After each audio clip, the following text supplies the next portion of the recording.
Nombre es Rafael Lozano Herrera, de la carrera de Ingeniería Industrial y Sistemas, con número de matrícula VC 006757. El día de hoy vamos a desarrollar mi proyecto integrador de la materia Mecánica Clásica. Como primer punto, ¿de qué hablaremos en este tema? En este tema hablaremos y estudiaremos los conceptos y bases de lo que es el equilibrio de los cuerpos rígidos, también de cómo funciona el equilibrio estático, así como el estudiar y definir las diferencias entre el equilibrio dinámico y lo que son las fuerzas de inercia, teniendo en claro el concepto y definición siendo aplicables sobre los temas que se desarrollaron y estudiamos en la semana 4.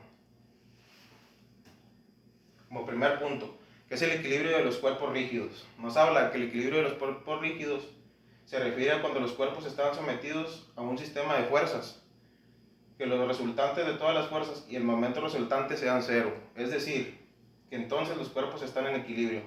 Asimismo nos habla que el cuerpo rígido está en equilibrio, no tendrá aceleración lineal o angular, por lo tanto podría estar en posición estática, en movimiento con velocidad constante, y nos pone un ejemplo de una imagen. El otro cuestionamiento es ¿cómo funciona el equilibrio estático? Nos dice que el equilibrio estático funciona cuando el sistema de gravedad del cuerpo humano se encuentra dentro del área donde se localizan los puntos de apoyo de un sujeto. Funciona cuando existe la capacidad de una persona para mantenerse erguido y estable sin realizar desplazamientos de su cuerpo.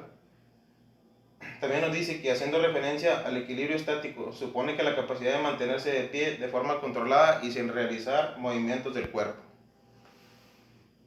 El siguiente cuestionamiento sería: ¿conoces las diferencias entre el equilibrio dinámico y las fuerzas de inercia? Nos habla que el equilibrio dinámico se refiere a que es la capacidad de mantenerse erguido y estable mientras se realizan movimientos o acciones que se realizan en el desplazamiento, o el movimiento de una persona cuando damos un paso a cualquier dirección.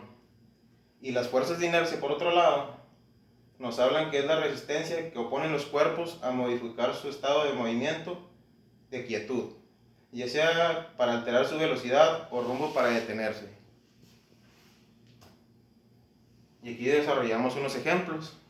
El ejemplo del equilibrio dinámico es un ejemplo podría ser cuando los niños realizan educación física en casa. Y el ejemplo de las fuerzas de inercia sería el empujar un objeto pesado en reposo. Se sostiene la necesidad de vencer la inercia.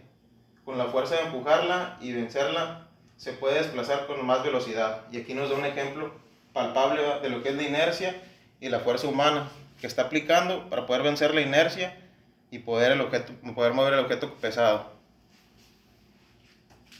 Por último, en mi conclusión, nos habla que en el tema estudiamos y analizamos qué es el equilibrio de los cuerpos rígidos con su concepto y en qué se basa, teniendo una aplicación y analizando ejemplos físicos con el funcionamiento del equilibrio estático, que hace referencia al movimiento de los cuerpos del ser humano y las diferencias que existen entre el equilibrio dinámico y las fuerzas de inercia.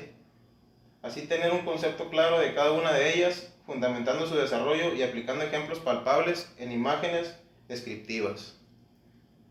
Por lo tanto, les doy las gracias. Realicé mi proyecto integrador. Espero que todos estén bien.